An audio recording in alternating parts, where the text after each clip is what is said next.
It's often not that we're doing something wrong, it's that we're not doing enough of what is right. God says in His Word that my people, good people, perish because of lack of knowledge. You're entering into a new year, a new beginning, and God has great things for you in 2018. In fact, the number 18 means to be alive. It means life.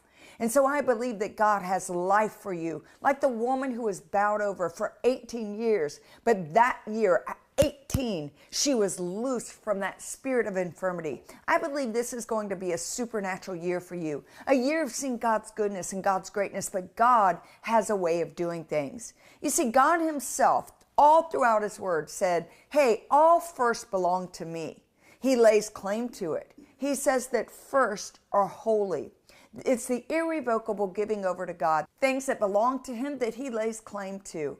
It's what we call the principle of first fruits. You see, there's a first fruit season, there's a first fruit offering, there's a first fruit feast. Jesus is the first fruit of many brethren. First fruit literally means chief.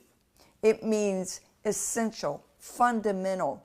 It is the first, the choice part of the crop or the harvest. It also comes from a root word of bekor, which means birthright. So all firstborn belong to God.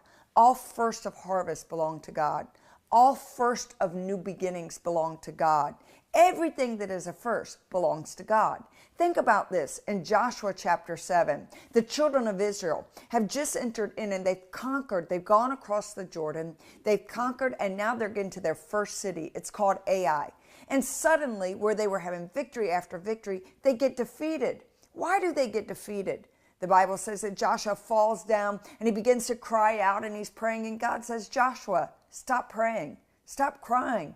He said, listen, the problem is with Achan. He's touched the accursed thing. Well, what's accursed mean? It means devoted things. And devoted is the same word as a first fruit. So anytime you touch something that is first, something that belongs to God, it brings some kind of destruction, disorder into our life. As we enter into January, we recognize that there are two calendars in the earth. But January is the first, the beginning of a new year for us in the Western world. Let us give to God what belongs to Him, the first hours of our day, the first month of the year, the first of our increase, the first in every area of our life. It's devoted. When you devote something to God, then whatever devoted, here's the principle. The principle of first fruits is that when you give God the first, He governs the rest and redeems it. There is a curse on all of mankind. We know that Jesus, which is why He became the first fruit of many brethren. We understand that the principle of first is so important that whatever you give God first, because it already belongs to Him, it redeems the rest. So in the beginning, it's very important. Deuteronomy 16:16, God says, do not stand before me empty-handed. Leviticus chapter 3, God says, all first belong to Him. All the way through the New Testament, there was a practice of first fruits. Anytime there was a first of something, it belonged to God. In fact, when you get into the book of Acts and you start to really study Ananias and Sapphira, you understand that had to do with the first fruits. That's why all of it was given to the Lord. So at the beginning of this year, I want you to make a commitment. The first hours of your day, give to God. I want you to spend time in prayer. I want you to spend time in His Word. But it's crucial because He says, do not come before me empty-handed.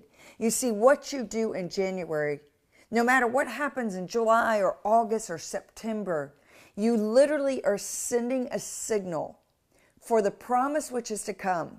So it doesn't mean you can dictate or manipulate what's going to happen in July or August, but it means this, that you have put God first in every aspect of this year. So by doing that and by bringing Him an offering, a first fruits offering, and presenting to Him in obedience to the Word, you are redeeming the rest. So I hope there's so much I want to get to you. There's just so much to study. And you go, well, how do I do it? Well, for your first fruits offering, because I don't even want to say gift because this is so holy. It belongs to the Lord. For your first fruits offering, and first fruits is the full of. It's not the tithe. Tithe is 1/10 of your gross income. It's the first tenth, not just any tenth.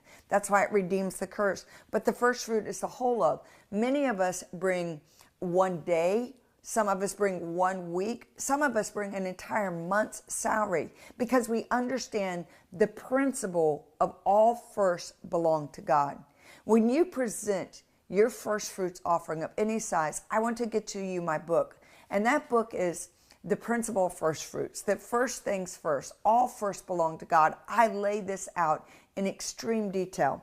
Then for your first fruits offering, and you can't really say, well, this amount of this amount, but it just cost us a certain amount of money to get things to you, to air, to get the gospel out, etc. So for your first fruits offering of $50 or more, I will give you the book as well as a devotional.